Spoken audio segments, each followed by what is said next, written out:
One of the biggest challenges facing our economy today is the workforce shortage. There are simply a lot of jobs and not enough workers with the right skills.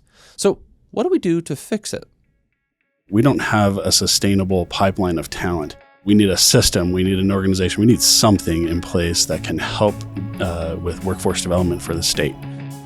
On this episode, we sit down with folks from Talent Ready Utah to dive into how the state is trying to create stronger pipelines between education and training institutions and employer needs.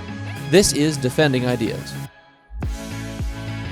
Defending Ideas is a weekly podcast produced by Sutherland Institute. On this show, we are committed to renewing the principles of common sense conservatism, making you a better champion of sound ideas.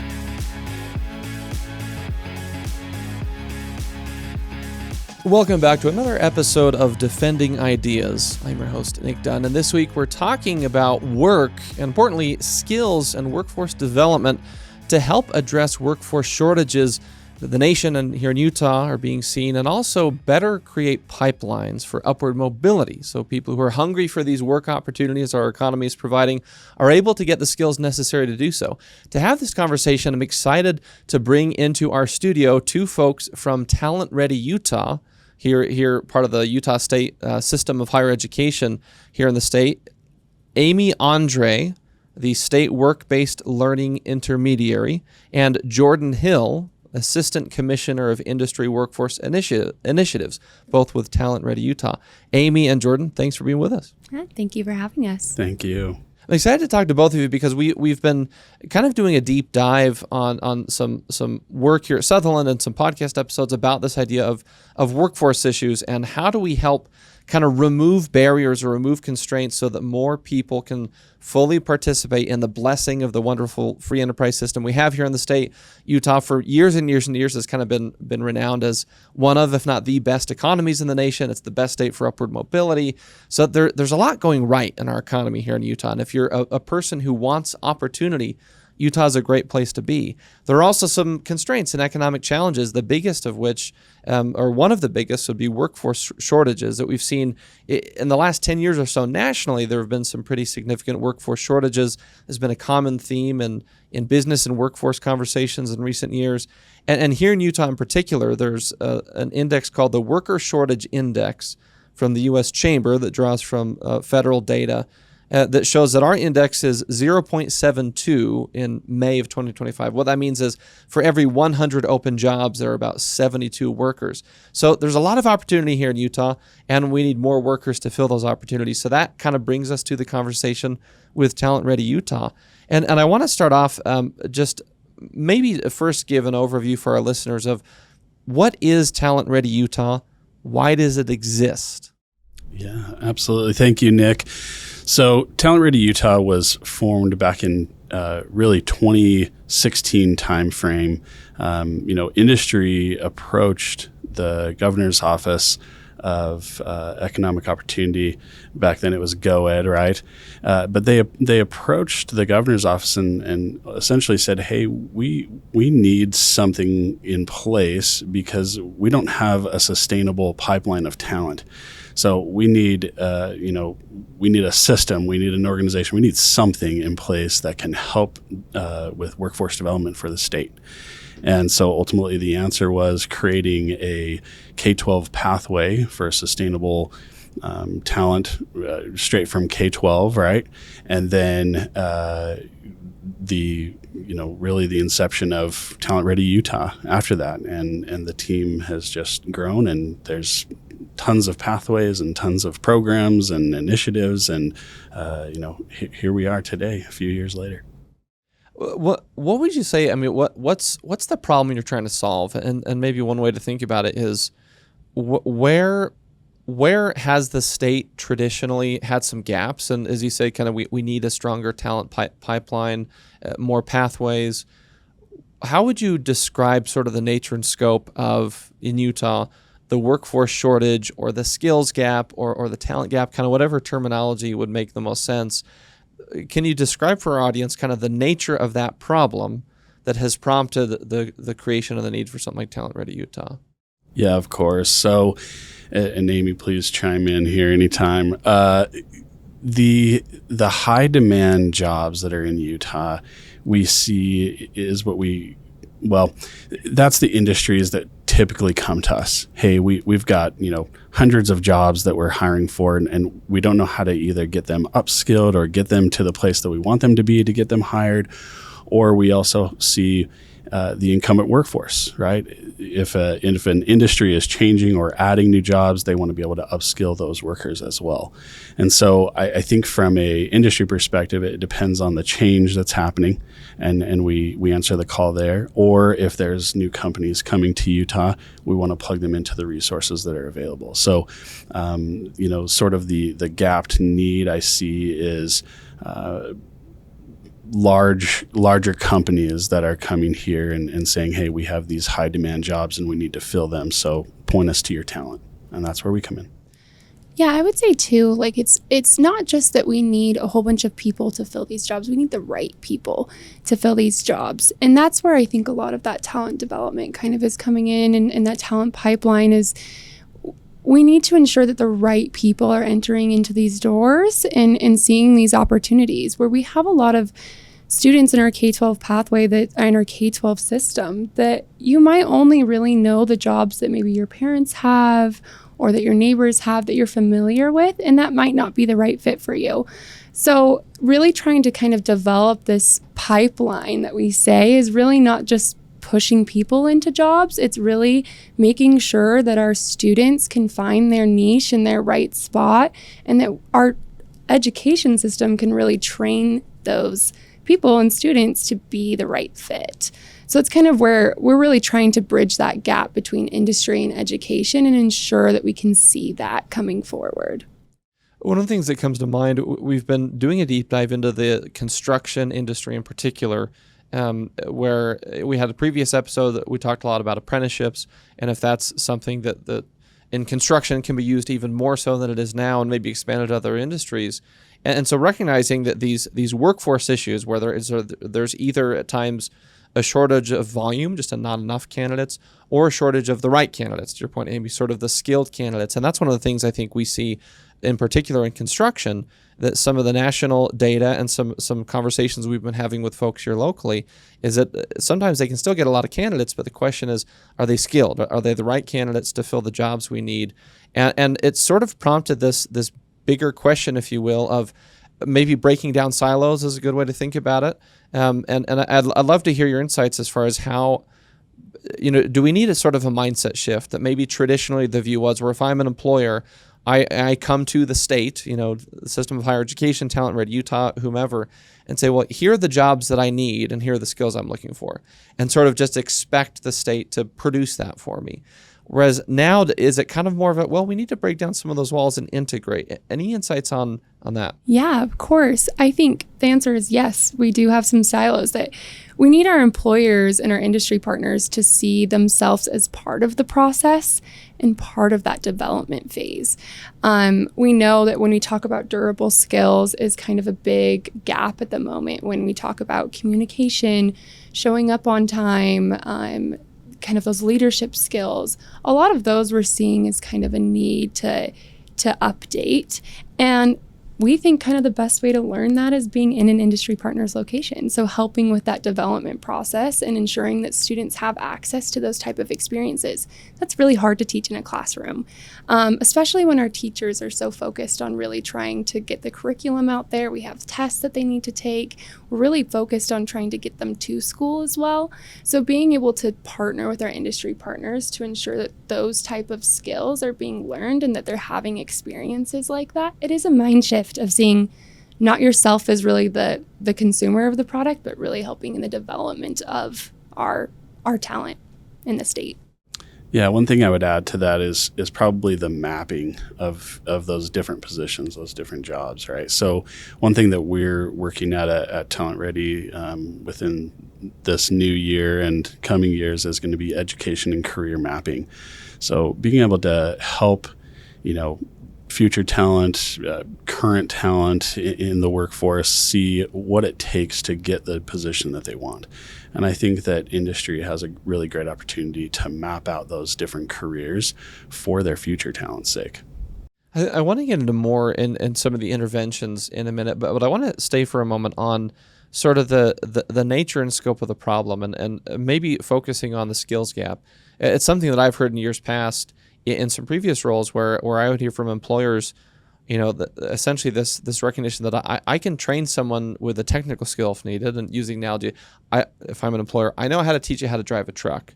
I don't know how to teach you how to show up on time, get along with your coworkers, be respectful to your manager, sort of these soft skills you're talking about, Amy. And it seems like the soft skills deficit has been, just in my perception, more pronounced, or at least more talked about, than the technical skills. We have training programs that are effective at training technical skills. Soft skills is kind of this elusive thing that no one's quite figured out yet. But any insights into that, either the nature of sort of the skills gap with respect to these maybe soft or non-cognitive skills, and why is that? Is there something unique about this era we're in now where this skills discussion is happening that it seems like it wasn't as much of an issue in years or decades past? Any insights into that? Yeah, you want to go first? Sure. I think there's a list of things, right, that we don't know exactly what it is. I think one big thing that we all know is social media coming in and more time on your phone where there's not as much face-to-face interaction. We see that within our jobs right now, as well as how much things have moved to virtual, which there's really great components to that, but there's also the really important components of being in person and being able to learn those type of skills and not just being behind a screen. Our students right now, or our kids, have really spent a lot of time and are really comfortable with technology, which lends to some really great skills that they really have kind of a good understanding and they're comfortable with technology. That's going to lend our industry partners a lot of new ways to think about issues that they've been facing in the past. But it does maybe come up with some new issues with these soft skills or durable skills that we see. I think that's a big one. Also, kind of COVID. I mean, that presented a lot of problems. I think it influenced our students a lot more than we think it did or that we anticipated it would. We've moved to a lot of like asynchronous days in school where they spend a little bit more time virtually. So that's kind of been a big component on that in person. And that's probably why we've seen a big gap. But I think there's probably a whole host of things. Yeah, I think just to add to that, COVID, I think, was a big piece of it. I think that the social aspect of students that, at that point in time didn't really get to develop some of those soft skills. The communication aspect was mostly just virtual.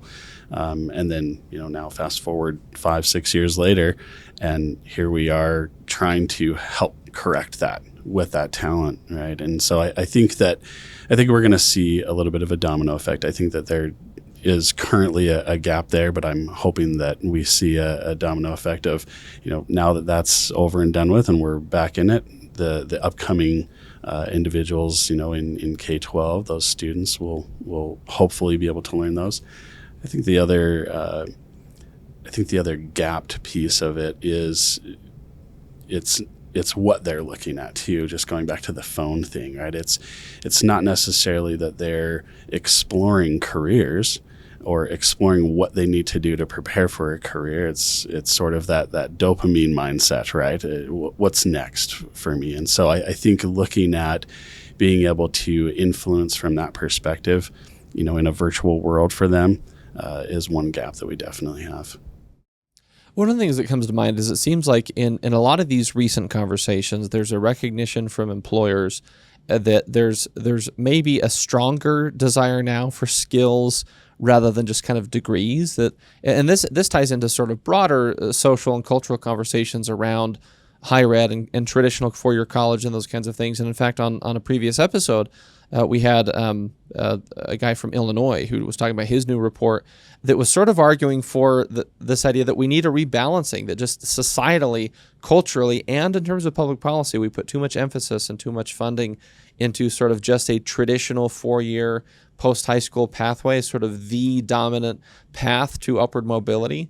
And what he argues is that there's actually a lot of opportunity in skilled trades and apprenticeable careers, and that the argument is from a public policy standpoint, we need to sort of shift resources to elevate this other side, that this work-based learning sort of approach or non-degree pathways, alternative pathways, there's probably a few different ways you could describe it. Those have been undervalued culturally and societally, and also underfunded at the state level. Is that something that Talent Ready Utah sort of exists to help rebalance? Yeah, absolutely. I mean, I would say that's probably one of the highest priorities that we have, is really developing out those work-based learning opportunities, especially in the K-12 realm. I know that we're getting a lot more momentum in higher ed as well. But yeah, in the K-12 realm, work-based learning is such a huge part of what we do, is figuring out ways to build new programs that offer work-based learning. Amy's really spearheading adding a lot more specialties in our apprenticeship program that we have. And, those very immersive work-based learning opportunities that start in high school and, ultimately get you an associate's degree, that's a huge thing for, future talent for the students. As they go through an apprenticeship, they are completely immersed in several different opportunities within a company. And to me, that there's nothing better for you to learn that that's what you want to do, and to then build that commitment, that foundation of really dedicating yourself to that type of job. And so, yeah, those types of work-based learning opportunities are great. We have pathway opportunities that really get students exposed to several different industries, and then also several different jobs within the industry itself. So yeah, work-based learning is just a huge part of what we do. I think that concept of the big picture that you're talking about of higher education, and is it the thing that, that academic for all pathway, the college for all thing that we've all been seeing, and do we need to put more resources into other pathways? I think it's an interesting conversation because, we need all these different types of pathways, and we need to have resources in all these different experiences, because the truth is that certain industries are going to need this type of pathway, certain industries are going to need this type of pathway. Something that the higher ed system has provided, I think the U.S., is a framework for how to kind of gauge someone's the want to be there. Yeah. They've gone for 4 years, that it's kind of given them a gauge of that they can go off of, and it's something nationally recognized. So it's given them a framework of how I can pay people. Oh, you can go back and get another degree, and you can move up and get a promotion. So it's given our industry partners really a framework to go off of. And now we've seen that pendulum shift where maybe we put too much into it, and then now it's oversaturated, and that's become a problem now. So we want to be careful about how we view that pendulum shift going backwards. We understand that that's been a good framework. We don't have a framework to understand the opposite side. Tech schools have kind of been looked at as kind of the lower level of what we would look at, and they haven't been elevated as they need to. And that's probably come from that framework understanding that an employer can really depend on an associate's degree and a bachelor's degree, where they can't maybe in other places or non-traditional pathways. So trying to figure out that framework of how we can do that, work-based learning has come up as a best practice in order to kind of embed our employers into that system and be able to figure out that framework. But we want to make sure that we're going about it in the correct way, that we're not putting students backwards. We're not going to see a pendulum shift back the other direction, where suddenly we need our higher education system again to give that framework, and that's just the trend for now. So we want to make sure it's not that we're going off of these trends, and that we're really giving equitable, accessible pathways that students can grow from and that can give economic mobility. Right now, as we see it, we still know industry partners go off of the higher ed system on management roles.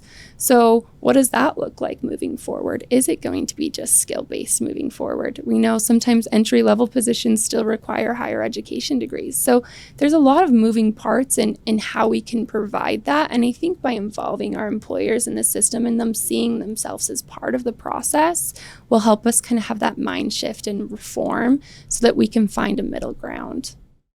With that, I mean, you touched on something, Amy, that has been top of my mind as we've been talking about this. We've had a few different conversations about sort of this is an oversimplification, but sort of this perception of two paths post-high school, that either you can go to college or everything else. And that's kind of just culturally sort of what's been conveyed. And my perception is that we obviously need sort of a rebalancing that college can be, and when I mean the traditional four-year academic route, right, like a bachelor's degree, something like that, that can be a great path for a lot of people.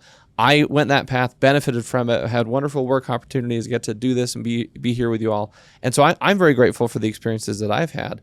But that doesn't mean that that is the only or the best path for everyone. And so it's kind of this broadening of, well, there are actually a lot of other pathways that might be better for someone, maybe better for a lot of people than the traditional four-year academic pathway. How do we have that conversation as a state in a way that sort of properly balances that? I mean, that kind of argument could, if you're in higher education, and again, Talent Ready Utah is part of the UC system here in the state, the Utah system of higher education, it could be interpreted as a critique of traditional higher ed. Is there a way to have this conversation where if there are critiques, they are constructive critiques, and it's not about maybe where we are today or in recent past was college was the only way and everything else is sort of an inferior fallback. To your point, Amy, we don't want to swing back to, well, college is a waste of time no matter what. You should just go to a trade school or do an apprenticeship and do that. It's sort of, can it be an all of the above approach? And the issue is just matching the individuals with whatever, or empowering them, I guess, to choose whatever best pathway is going to correlate with their own human flourishing and upward mobility. So with that rambling question, I guess what I'm coming to is, how do we have that conversation that maybe acknowledges some hard realities of where we do need a shift societally and in public policy without demonizing anyone? Yeah.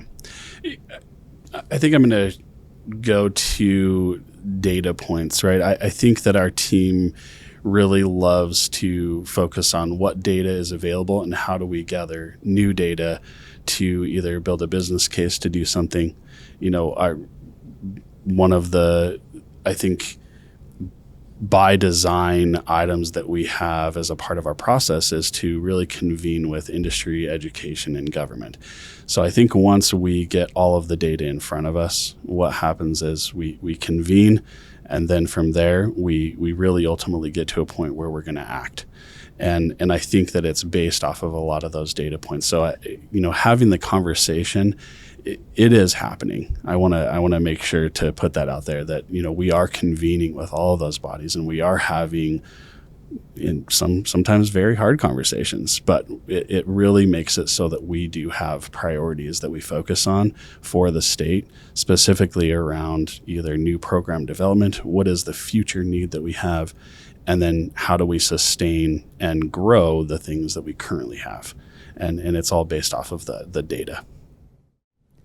Yeah, and a lot of our programs, we sit on a lot of the advisory boards for accreditation for a lot of our higher ed systems. They have to have these advisory boards, and they're usually filled by industry partners to ensure that we have industry conversations.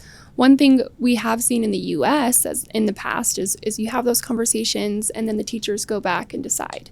Where we want to see where our employers are really part of that conversation of the decision as well. And I think we see that with a lot of our pathways. We see that with a lot of our advisory boards where that's starting to be the shift. Especially in Utah, I think we've seen that, where we really want to see our industry partners part of the conversation, part of the curriculum development, and really ensure that we have kind of all of the voices at the table.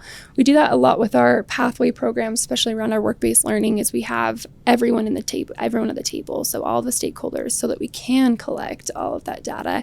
We have our K-12 partners, we have our employers, we have Talent Ready Utah there as a convener, and then we have our higher education partners in their room.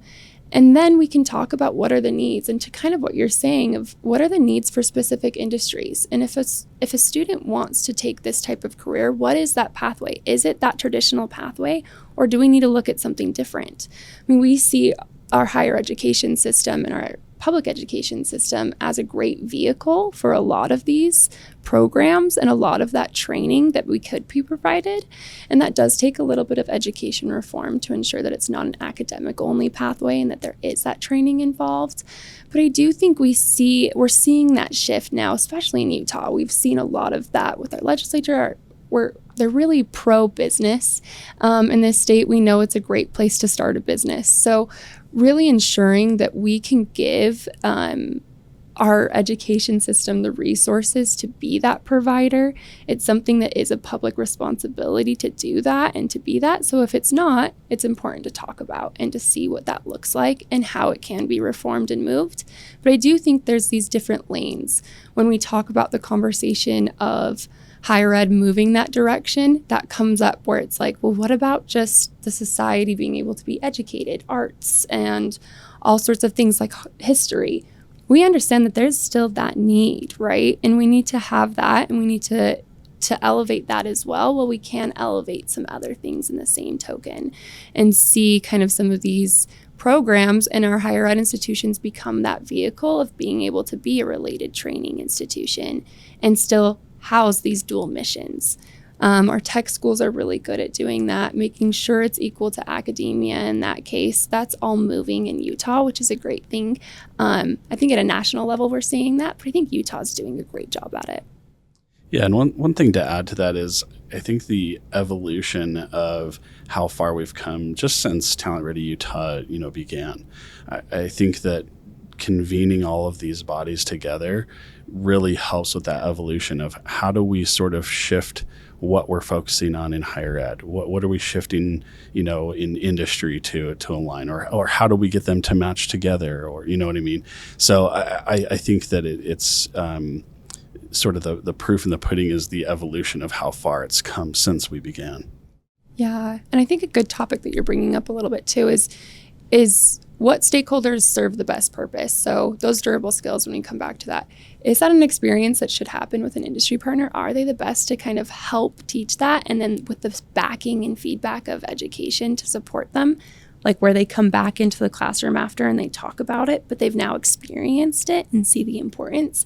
So really understanding the functions of each stakeholder and seeing kind of where can we have this come forward and where are these experiences that we're needing best served? Well, one of the things that came to mind as you both were talking there is sort of, I guess the question on my mind from that is, how do we properly manage expectations of young people going into whatever these programs or pathways are? And the reason that comes to mind is, looking, because Amy, you mentioned something about maybe the liberal arts function of universities, of art and history and these other kinds of things, and it seems like that's often where a lot of the cultural debate lands. Is, well, what is the purpose of a university? Is it that you come out and you can get a great job and live a good life afterwards? Is it to teach other sort of cultural Western values or historical elements that help you to be a well-rounded person? Is it both? And sort of there seems to be some tension there. And I think with respect to this conversation, if a young people goes to a traditional four-year university, gets a bachelor's degree in, say, art history versus a bachelor's degree in mechanical engineering, those two things will have different sort of returns on investment in the marketplace. And an analogy that comes to mind, Mike Rowe, of course, well known for his work in the sort of the skilled trade space, and of course his time on Dirty Jobs with that show. But he's become a really compelling national figure on this conversation of somehow we need to elevate the skilled trades in ways that they have been diminished in recent years. And he said something once. I heard him, just saw a video where he was talking, and he said a piece of advice was something along the lines of don't follow your passions, but take your passions with you. And he was framing it as there's a wonderful opportunity in the economy for you to gain a worthwhile skill and earn a good living, but then you kind of bring your passion with you and integrate it into your work somehow. It's just really interesting to me when it comes to this conversation of it for a young person who's finishing or about to finish high school, and they think, well, what am I passionate about? What are my options? What can I do with my life?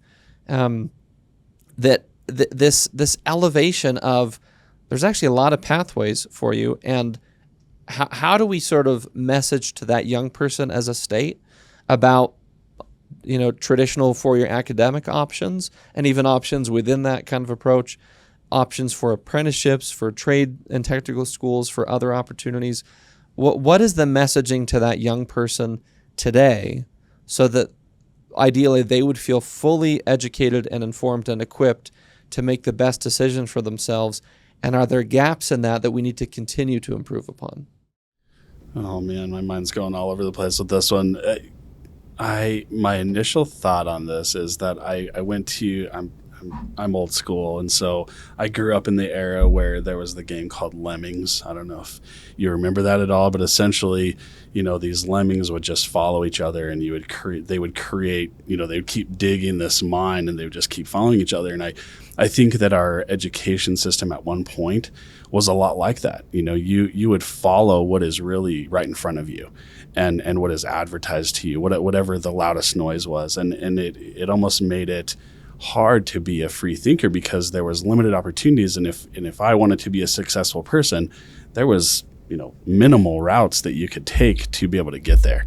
And so going back to the evolution piece of this, I love how far we've come, and I love that we have so many opportunities, but now it's almost like there's so many opportunities, and now I feel a little bit lost. I don't really know what to do. And so I think that my message would be, become a free thinker, right? Become aware.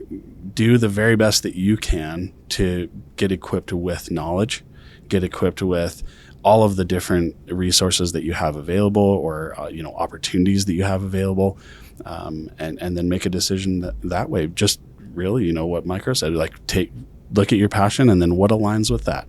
Right? There are so many opportunities nowadays to be successful, and in a lot of different routes. And then the other piece, thinking about these skill trade jobs, I think that elevating that to the next level and helping our current K-12 students be able to see the benefits of that type of job is your mindset. I think it takes very much a doer mindset to get into the trades. You've got to be able to be a person that gets up every day and goes and hustles and bustles every day, right? And it's a lot of at times physically intense labor. And so one thing that I think would be really great, especially for that industry, is to be able to connect with the students based off of the technology that we have nowadays in that trade, within that industry. There's so much technology that exists now, so that it's a sustainable job, right? You're not breaking your back day after day and then you just can't work anymore. Versus now with the technology we have, it is a sustainable opportunity for you in many ways. I think the Utah State Board of Education uses something called U-Science for our students now that tests their interest and aptitude in careers. And I think students kind of using those resources that they have to see what they're interested in, and then into exactly what you're saying, and to see, we're talking about career mapping. So there are still gaps of how we are communicating to the young person today of how to make these decisions and make the decision of what they want to do, and ensure that they're taking the correct pathway that will get them there. So we're working on all of those things where we can then use U-Science data and see what the student has, an interest for, and what are their aptitudes for. They can be connected to the right experiences to kind of explore those options. And then also career mapping is going to take a look at, okay, I'm really interested in this area, so what do I need my next steps to be? So that's really what we're trying to start doing, so that we can provide the resources where a student can look on the internet for as long as they can. And then, you might find things, but it's hard to find exactly what to do in the state of Utah, so we want to ensure that they have all the resources that they need to find out what next step is, and, be a free thinker and let them have that, because that's really important to find their niche of what they want to do and bring their passion along with them, because that's what's going to make them a good employee, a good member of our society. So we're really working to find those resources and ensure that our students have access to those resources. One thing I just want to add before we go on to the next one is I currently have a daughter who is going to college, and she's struggling so much with I don't know what to do, right? I know that I have these skills. I know I'm a good person, I know I can do a lot, but but I don't know what my interests are, right? Like where's that connection point? And I think that's where I want to connect students with these work-based learning opportunities, because getting that experience early on is really how you're able to find that out. And that's why I think work-based learning opportunities like our pathways and apprenticeship programs are so important, because it helps students get that connection point. In the few minutes that we have left, let's focus on apprenticeships for a minute, because and I'm approaching this obviously broadly speaking, but also with some elevated focus on the construction sector. That I think, just my perception from talking to firms and looking at some of the issues in construction here, is that there's still sort of a gap as far as forecasting what it would be like to work in construction and developing the skills necessary to do well. And maybe one way to think about it is, construction firms, I think they're looking for folks who have that interest and excitement, but that's not sort of telegraphed to them of what a career can look like in construction. And I think even, looking for folks who have skill sets rather than just a degree, a bachelor's degree in something versus someone who's worked as a laborer, a tradesman, to work up to be a superintendent. But it seems like there's a way to integrate all of this so it's mutually constructive, and apprenticeships seem like a tool to help do that. And so I want to ask you both, what would you say is the state of apprenticeships today in Utah? How are they used? Is it widespread? Is it still kind of niche? Either in construction or in industries more broadly. And maybe one question I would have is there's some other research reports, we'll include some things in the show notes, showing that a lot of employers view apprenticeships as really effective tools. I think it was close to a super majority, give or take, but only about half of employers use apprenticeships. And so how are we doing when it comes to apprenticeships in Utah?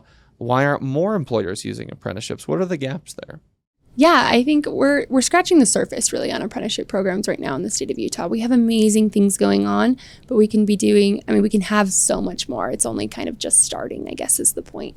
They're absolutely a great tool to be using. And it's not that the thing about apprenticeship programs that we recognize is registered Department of Labor programs have been going for a very long time, and they're used in usually trade jobs, right? So we have well-established apprenticeship programs for things that require a license, like being a journeyman with an electrician. So those are a great tool to use, and we know that those are kind of the only tool almost that you have to go through in order to have that license and in order to get that kind of job. Now we're seeing the approach of, can we use apprenticeship programs in other ways? We're outside of the trades. And so we have from Talent Ready Utah's perspective, we have our Talent Ready Apprenticeship Connection program, which is our state youth apprenticeship model. That started a while back when a Swiss company came to Salt Lake City. They had, they're headquartered in Switzerland, and they started up a U.S. division in Salt Lake City. And when they came here, part of their conversation was, well, how are we going to develop our talent? One reason they came to Utah, they're actually a train manufacturer. So they build passenger rail trains, which is a little bit unique for the US and also unique for Utah. And so a lot of people ask kind of like, why did you come to Utah? Or why did you land there? And a lot of it was because of how our businesses work with our education system and the environment and that kind of collaborative nature that Utah just has, that was attractive to them. And so when they came here, it was, how do I build our talent pipeline when we don't have our Swiss youth apprenticeship programs going? So they decided to use or have the state build a Swiss modeled program that works in the framework of the US, and that is now our state youth apprenticeship model. Our office is over that, and then we work very closely with our Commissioner of Apprenticeships, which is housed in the Department of Workforce Services, and then we also work very closely with the work-based learning sector of the Utah State Board of Education. So all three of us together are working a lot right now on kind of figuring out what that framework looks like so that we can build programs now, making sure we have the right policy in place, making sure we have the right guardrails in place to kind of expand these programs.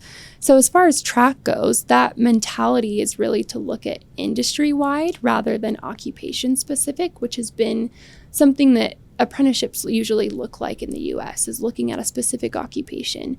We've seen that with registered programs now. The traditional age of when someone would go into a registered program is actually in their late 20s. That's the usual and average age. So we're not seeing our students at a younger age choose that pathway because it's something that's occupation specific, and they don't know exactly what occupation they want to go into yet. That's kind of the mentality of the US student, is that, like you're saying with your daughter, if we kind of allow that ability to kind of change and flow between majors or deciding what you want to do and not having to decide quite yet. But we also recognize that there's the other piece that we need to kind of make sure that what they're doing is relevant and is going to be relevant in their career pathway. So we're really working on kind of figuring that framework out and how we can make it more attractive to our youth in the state of Utah right now. So we're specifically focused on youth apprenticeships right now, and TRAC is a youth apprenticeship program that starts in high school. Their senior year is when they join, so they're recruited during their junior year. And then they go through their senior year, their freshman year of college, and their sophomore year, and they end up with an associate's degree, which is a nationally recognized credential, something that they can move on from. And that's an important aspect of really the state youth apprenticeship model, is that it's industry focused. And if a student chooses to leave after that, that's okay. And that's what we want it to be, is that they learn about the industry as a whole, and then they can take any occupation within that industry. So we're creating kind of this pipeline that could be a production worker, because right now it's in advanced manufacturing. So they could be on the production floor. They could also be in finance. They could also go to non-conformance parts. They can also go to marketing and have a good understanding of the industry as a whole. So that's kind of the Swiss model that we're really taking in right now.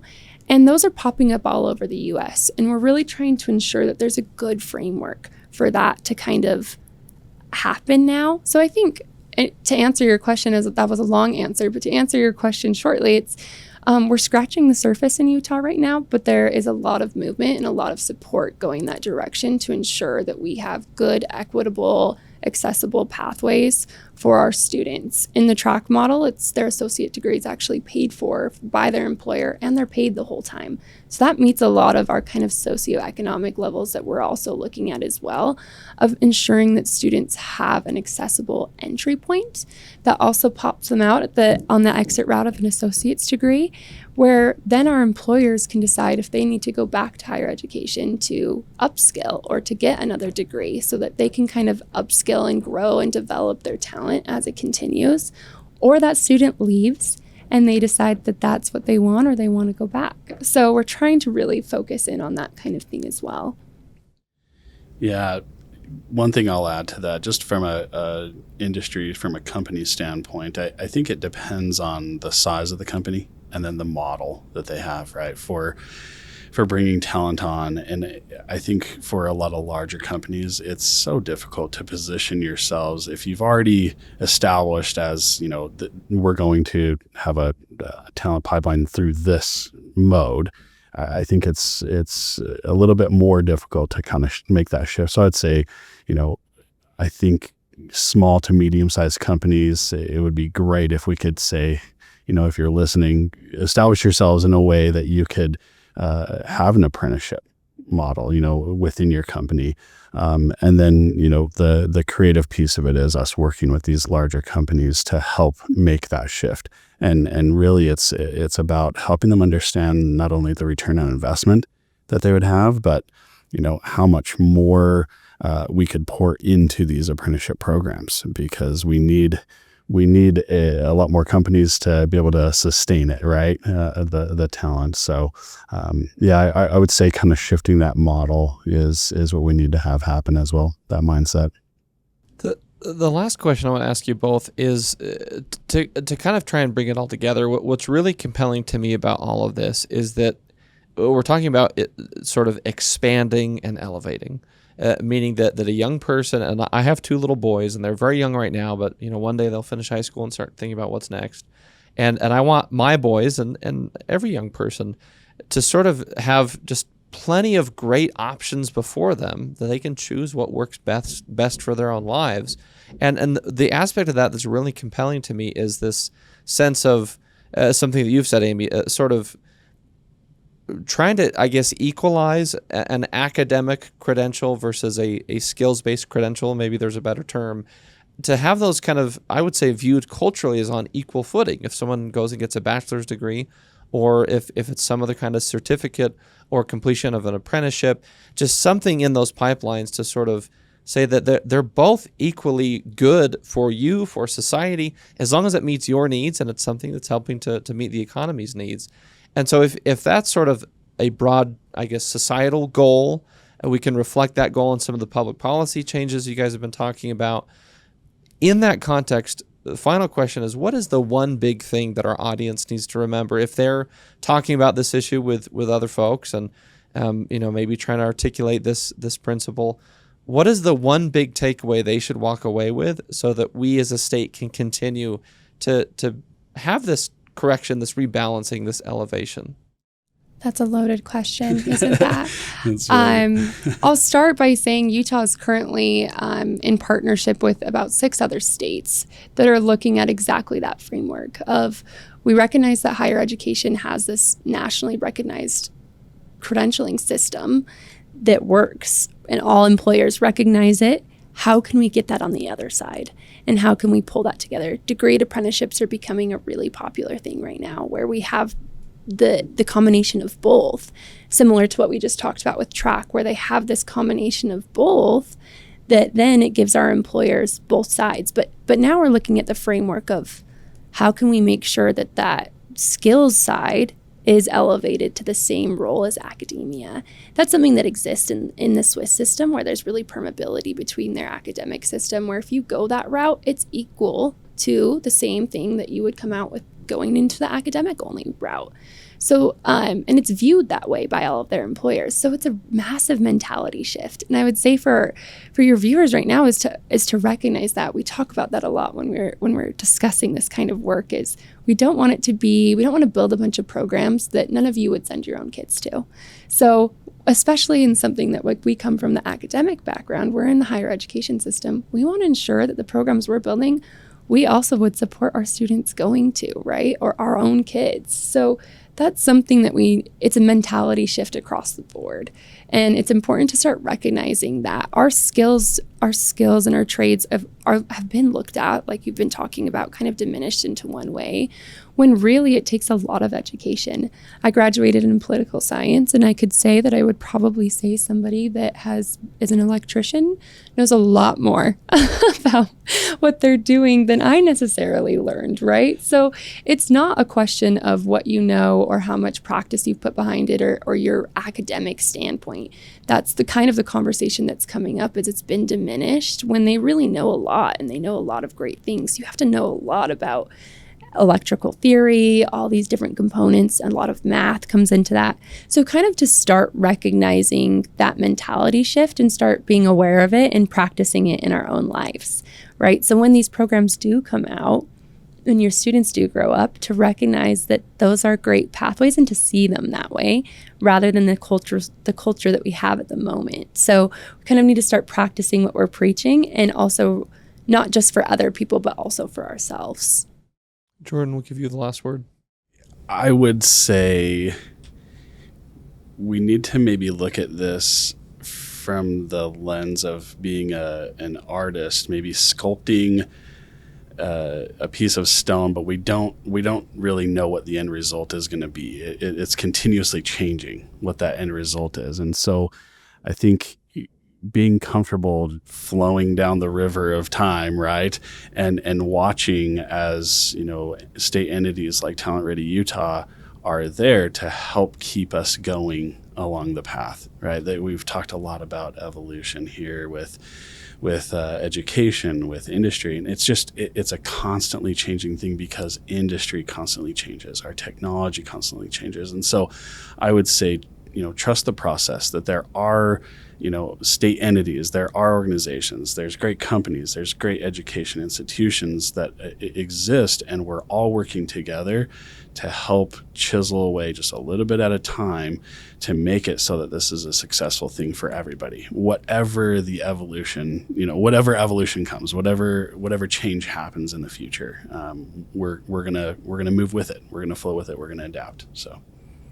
Well, it's an ongoing body of work that's really important. We're appreciative to both of you for spending some time with us. We'll leave the conversation there, but this continues. There will be more policy and legislative developments, and we're excited to see it progress. So once again, thank you to Jordan Hill and Amy Andre with Talent Ready Utah. Thanks for being with us on Defending Ideas. Thank you.